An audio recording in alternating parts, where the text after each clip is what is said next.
we are back with another special guest. Y'all know what it is and how we do. Love having people coming on to talk about identity and security. And what I'm going to do is let this gentleman right here introduce himself, because what I believe is nobody can introduce you quite like you can. So go ahead, Mark. Let's let people give you the flowers. Introduce yourself to the folks here. Man, I appreciate you having me. So, of course, my name is Marcus Wells. I'm a CEO of Well Secured IT, which is a IT consulting firm, and we do a lot of different work. So we work with number of different organizations, but we also provide training, career coaching, mentorship. Pretty much anything that's really needed at the time. Obviously, I've been doing this for quite a while. I've got 20 plus years in the IT industry. That's a blended experience between identity security and support. Pretty much do everything, right?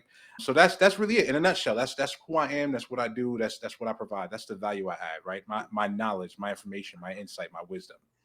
Appreciate that, man. And one thing I always like to ask everybody, right? And I've said this a couple of times, and I'm gonna take some time, maybe this summer and actually put this out.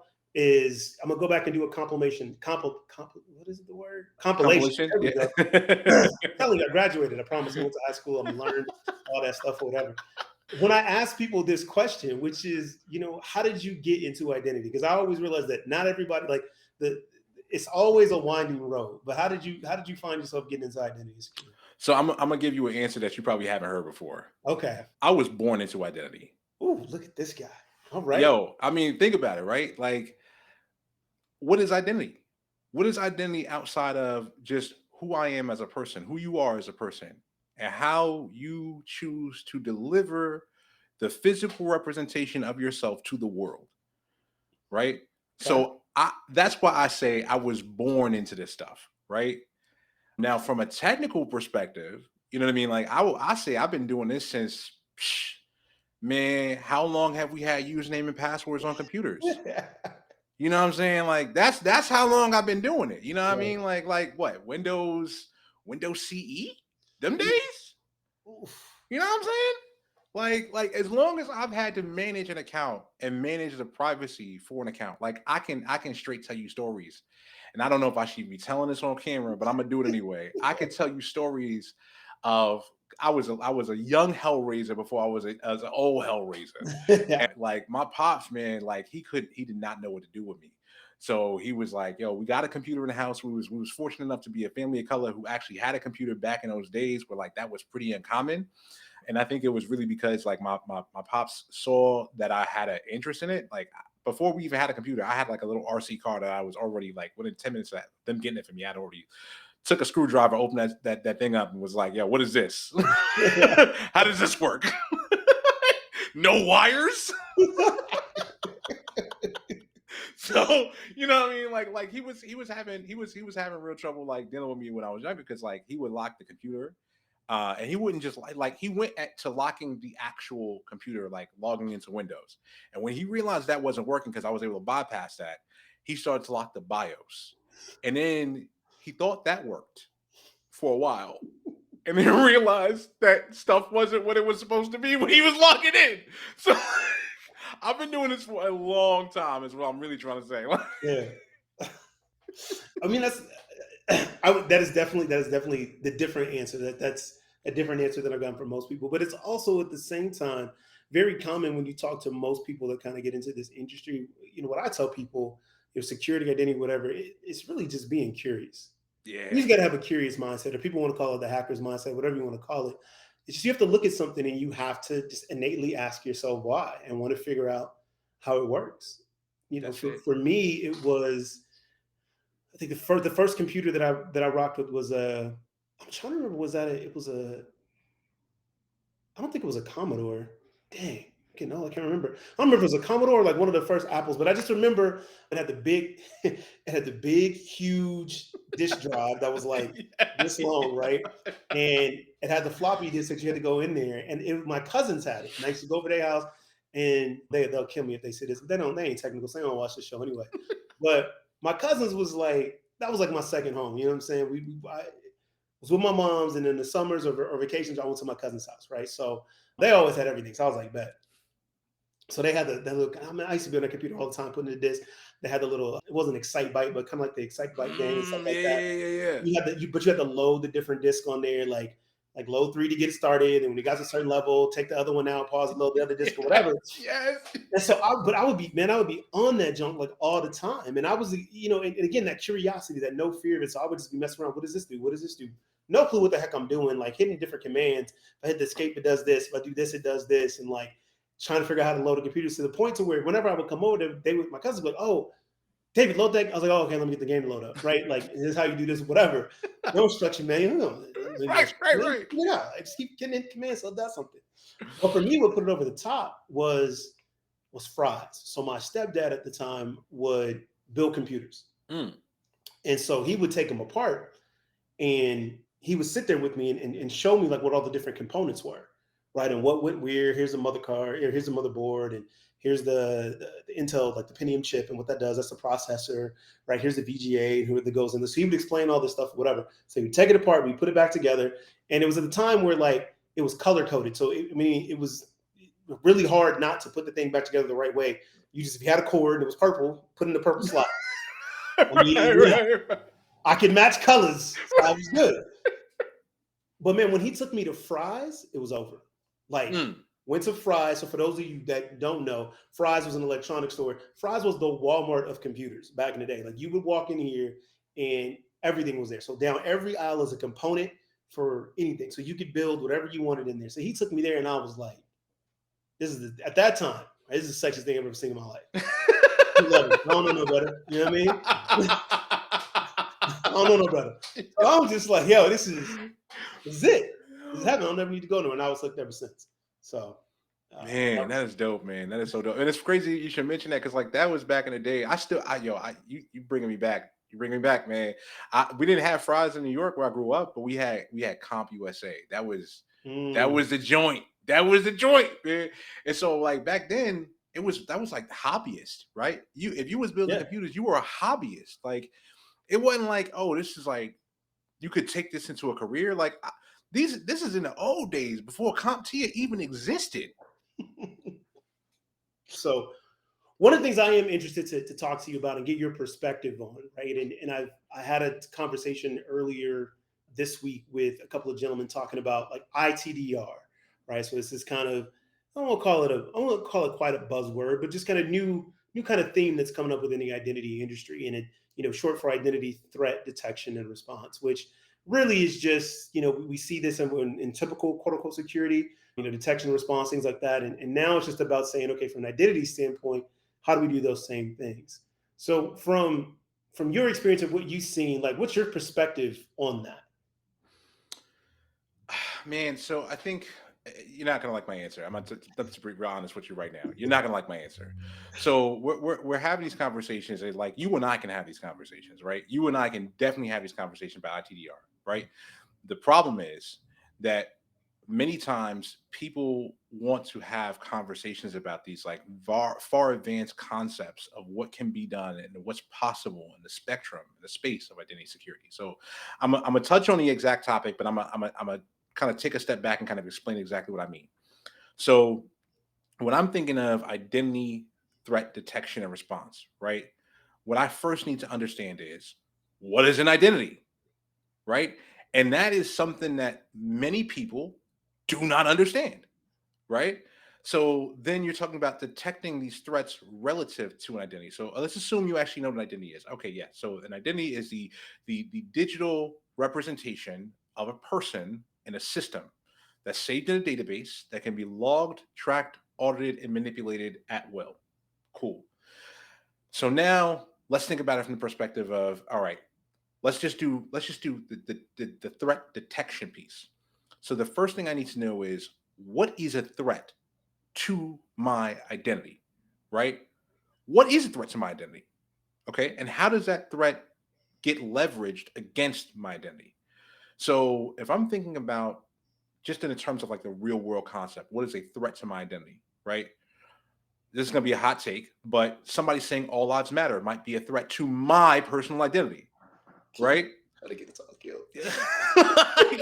I'm just keeping it real. I'm just keeping it so real. So I mean, like, let's translate that back into the technical space, right? So like, okay, right. So now you've got somebody who's basically leveraging an attack against an identity in your organization. They're trying to make it seem as if an identity is illegitimate, perhaps. Right now, I'm not saying this has actually happened, but I'm thinking like a hacker. I'm thinking Yeah. like, yo, if I was going to do something like that, that might be something I might try to do. You know what I mean? So like I first have to define what these threats are and what has been done. And then I can think about things of like, yo, what can be done? Right. But I can't do any of that if I don't understand the base concepts around identity itself. And a lot of people don't. So I'll kind of say this and I'll squash it right there because if you let me, I'll sit here and talk a whole time about this. So a lot of times I use an analogy and I say, listen, identity is one of those things where like we talk about in the space of identity security, but that is not the only spectrum in which identities exist. I always tell people when if you're looking at an anatomy of a cyber threat, after a cyber attacker gets access to your organization, so they get beyond the barrier, right?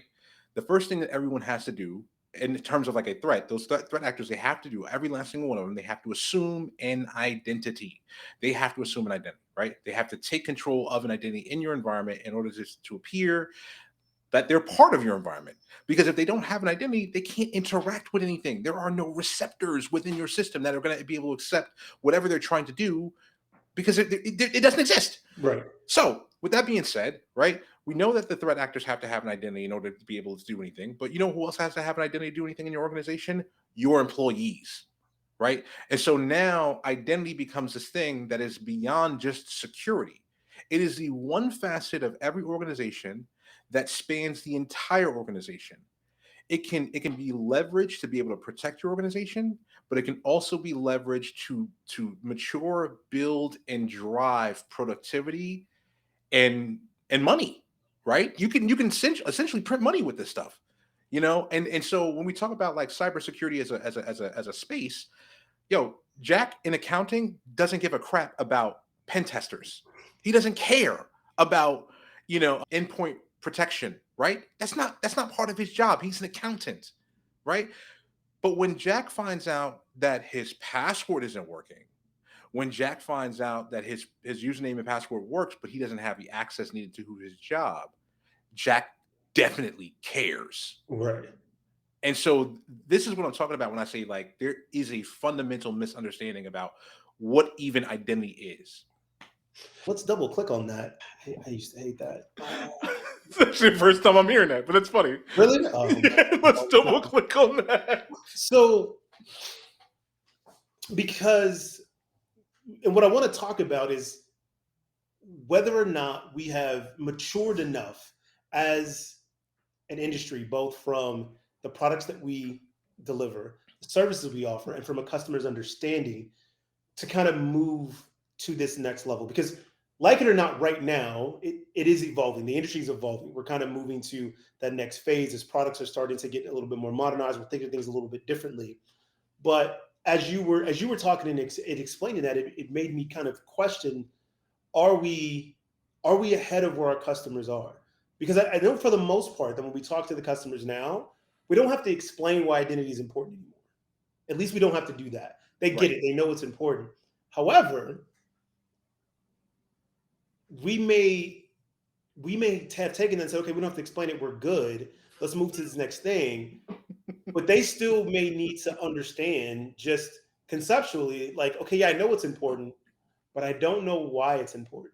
right, Right? I've been told it's important. I know it's something I got to do. It's in all my, security architectures. It's this, whatever. I've checked all the boxes, but do I know why it's important? right. And so, what I would ask is, in your opinion, your perspective, what you've seen, are do we still have immature customers from an understanding of identity standpoint? Yes. 1000% yes. And I'll even say that it goes far beyond it limited to the customers.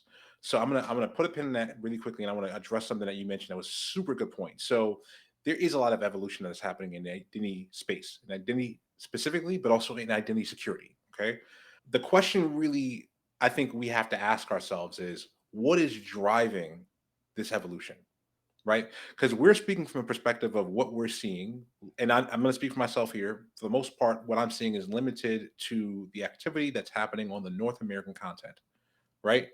Now, I'm going to tell you something I just discovered, like pretty much today slash like in the past few weeks. I've been having conversations with some clients internationally.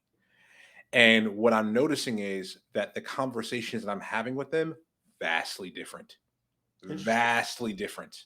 And so when I say what is driving this evolution, I already have an idea for what the answer is. I believe what's driving the evolution is not what we're doing here in the States, but what's actually happening overseas, where they have much finer grain restrictions around what they can and cannot do in cybersecurity and identity, right?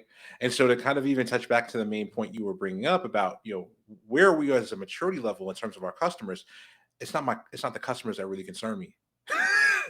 A lot of times when I talk to people and they tell me I'm not very technical, those are the people I love to talk to because I can translate what it is that we're doing in a technical spectrum down to a level that everyone can understand. Right. So I use basic concepts like the concept of communication. You have people that you'll give information to, like this podcast. This goes out on YouTube. Everyone gets this information. It's what we refer to in identity security as an entitlement. Everyone can have it, right? But there's information that I will share with you privately that I will never share with anyone else, Right. right? That's privileged access, Boy, right? this boy preaching facts. Okay, let's go. I love it. You know what I mean? Like, and so for me, it's like I talk to other identity professionals and they don't have a firm grasp, right? And I'm talking about not just individual contributors, I'm talking about going all the way up to the CISOs and beyond. And that's the thing, like if the CISO doesn't know, then nobody else knows. Right.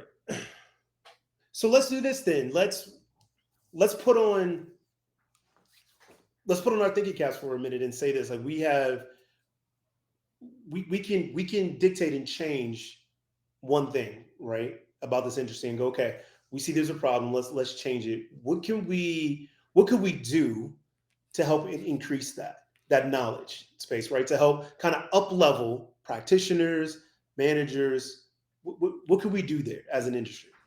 So I love, love, love, love, love, love, love, love your questions because these are some amazing questions. So I'm gonna tell you a snippet of a conversation I had with somebody today, and I'm gonna answer your question. So somebody was talking to today, dear friend of mine, said that they were looking up research on YouTube and trying to find information about like the day-to-day activities of an identity security professional, and they're really not seeing it. And you know what I told her?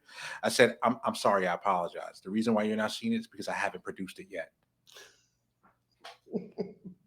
Just being honest, Yeah. right? And the funny thing is, I'm only partially being funny because literally I am working on getting this stuff documented and transcribed and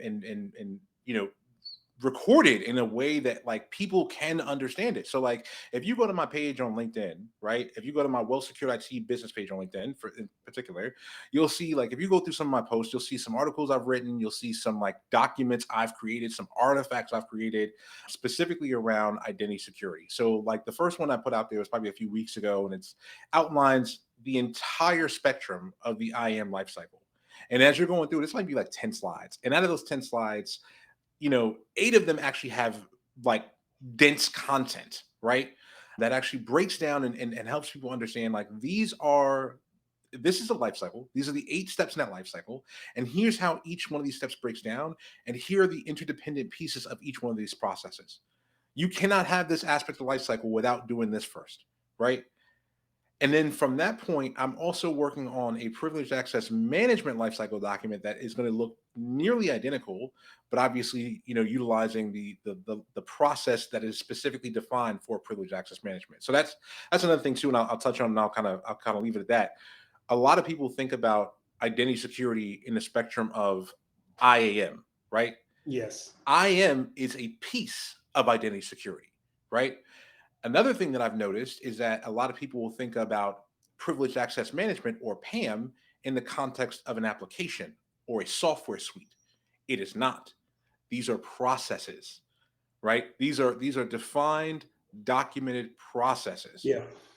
So I'll leave it at that. And to answer your question, just kind of revisit that really quickly. If I were to change one thing, it's really just get the information out there and let people know that it is available.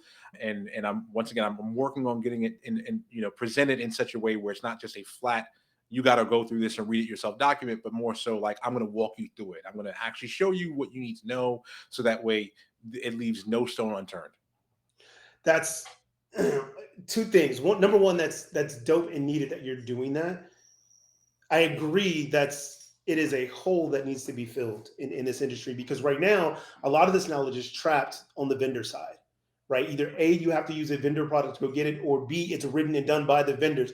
And not saying that all vendors are evil. I was one for 7, 8 years, but it's the fact that that's the only place you can get it, right? The one thing that this industry, specifically identity, is missing that other ones have is you know a independent body or organization that's dedicated to that. Like you look at security, like them or not, you got CompTIA, you got what's the other one, man? What's the big one?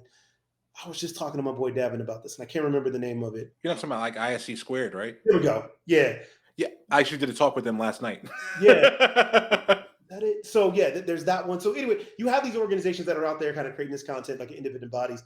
Now they always get a shout out on this one. Founded member Identity Pro is a growing identity organization that's doing that. They do have the certification class now. Their certification test where you can become identity certified, but it's growing. I'm gonna mess the years up. Let's call it 5 years old, maybe. But it's still growing and trying to get there. But we need more of those organizations to come out. And it's like anything else, right? Volunteer army, right? We got to get people who have the time to develop the content to get this out there. But I definitely think that is needed. But one thing that you touched on that I never really thought about it this way, and so it's interesting, and you probably just gave me content for next week's newsletter. So thank you. Awesome. Is that what we've done in this space, right? Is we've named the tools after the process. And so therefore we've confused the shit out of anybody who doesn't know this. And we say, you need an IAM tool. You need a PAM tool. That's what we call the tool. That's what we call the product. We actually call the products the process. So then we sit there and we look, dumbfounded when they're looking at this and they don't know the difference between the two. Because it's like, yeah, well, you called it the same thing, right? I'm just like, yo, that is so simple, but makes so much sense. And I think it's one of those things where, we're in it every day. Like I'm in it every day. I'm seeing it. So I don't take that step back and look at it and go, well, that's just stupid, right? Yeah. Yeah. So wait, you telling me, yeah, you need an IAM tool. Okay, great. So let me go buy this thing. No. You need to fix your IAM first. That's what I'm doing because you told me to go buy. No, you got to fix your process. But wait, which one? Do I get the process or do I get the tool? Yes. What? That's what we're doing. That's exactly what we've done to our customers. So there's one thing I did want to offer too, because I don't know how many people know this, but there is actually another organization alongside the one you mentioned specifically that works within identity. I don't believe they offer certification, so they kind of offer they work in a different lateral, but it's still very important for anybody who's interested in identity security to know about. The organization is called the Identity Defined Security Alliance, the IDSA. Right. And so they actually work with those vendors to collectively have a repository for much of that information. And the one thing I do really, really enjoy about the IDSA is not only that they've actually put together this information in one centralized repository, but they also have these pretty regular webinars that you can access. And I'll share this as a kind of anecdotal point. One of the challenges that I recognized earlier on was that, as you mentioned, much of this knowledge is locked behind these, like, they're not paywalls, but essentially like these enterprise walls where, like, if you want to get this knowledge, if you want to get a white paper from one of these companies, you have to have a unique domain address. You can't have a Gmail address. You can't have a Yahoo address to get this information. They're just not going to accept it. And so it took me actually creating a unique domain email account just for the sole purposes of being able to get the information, so then I could actually aggregate it into a format that was more easily accessible to everyone else. And for me, that is really what if I'm looking at identity and specifically identity and access management, that's what it's all about. I focus on the A, which is the access part of it, which for me also means accessibility. Right. How are we making the information accessible? Right. How are we within an organization and within the protection of identities? How are we making it more accessible for the people who need it, and at the same time less accessible for the people who don't? Yeah, and it's interesting that most of these companies are fairly older companies, right? So I'm not gonna say that. I'm gonna be nice.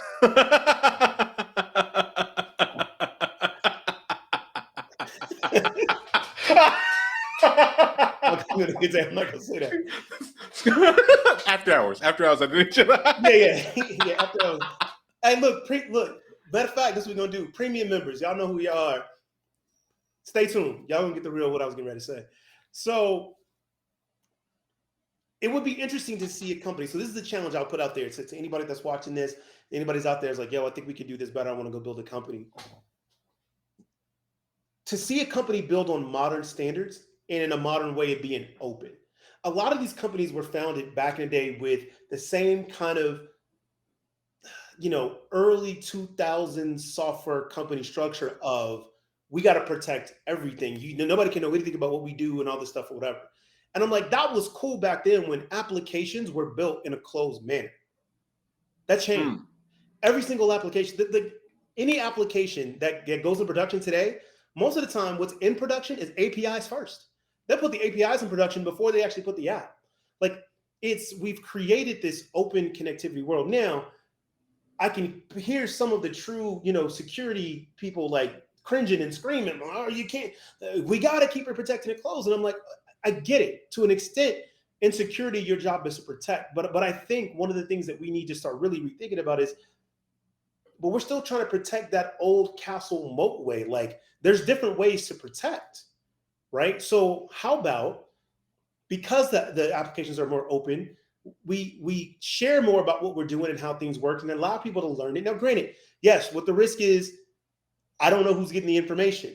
The good guy could be getting it and the bad guy could be getting it. So the more they know, the more they can manipulate. So it's like, yeah, that means if you're building your product the right way and on top of it, welcome to the game. Like this is the same problem that your customers are facing day in and day out. We've got to build something knowing that there's constantly somebody trying to get in and get to it. But if you build it, we can build it in such a way, it's like, are we protecting the right things? Instead of focusing on building this huge moat or a big firewall, how about we actually protect it by understanding like what access is, what identities are, how we authorize things, and how we do things within the application. Decompartmentalize some of these things so where it's not, hey, if you get to this section, you can get over. I mean, that's a different discussion. We can get an application architecture, all this stuff, whatever. Don't get it twisted. Your boy started as a computer scientist. I can code. I just decided not to. But my point to all that being is that it would be interesting to see this industry get a lot more open. We have a lot more open standards now, SAML, OIDC, OAuth, right? Things coming with shared signals, right? SCIM, we've talked on this show with Hexa, IDQL. My point is there's a ton more open standards than there were 15 years ago in this industry. So there is this aspect of we need to kind of understand and open the kimono a little bit so we can share and understand how to build this and do this together, because that's what our customers are forced to do. That's what the people who need to buy this are forced to do, right? They've got a mixture of all these different applications and all this different crap that they got to stew together and stitch it and go, and now I need to defend all of this. I need to just understand what identity means when I have more SaaS applications than I do employees. How the hell did that happen? But I got it. So now I got to figure out what this means, right? So that is one thing, that is something I would like to see kind of happen. So look, right about the 30-minute mark, we're going to wrap it up because we know everybody has short attention spans. Marcus, appreciate you coming on the show, man. I appreciate you having me, man, for sure. Man. Any final words for the people before we sign off? Do your research. Do your research, right? And I mean, that's really like the OG verify then trust. Do your research. That's it. That's my only advice. Don't matter what it is. Don't matter what it's about. Maybe it's about identity security. Maybe it's about something else, right? Do your research. There it is. All right. With that, y'all know what it is. The Identity Jedi Show. We are signing off. Until next time, be good to each other, be kind to each other, love each other. We'll catch y'all out. If y'all coming to RSA, hit me up. Your boy will be in the building. Identiverse in Vegas in May. Y'all know what's going down. Premium members, stay tuned. Y'all about to get the goods right now. So we out.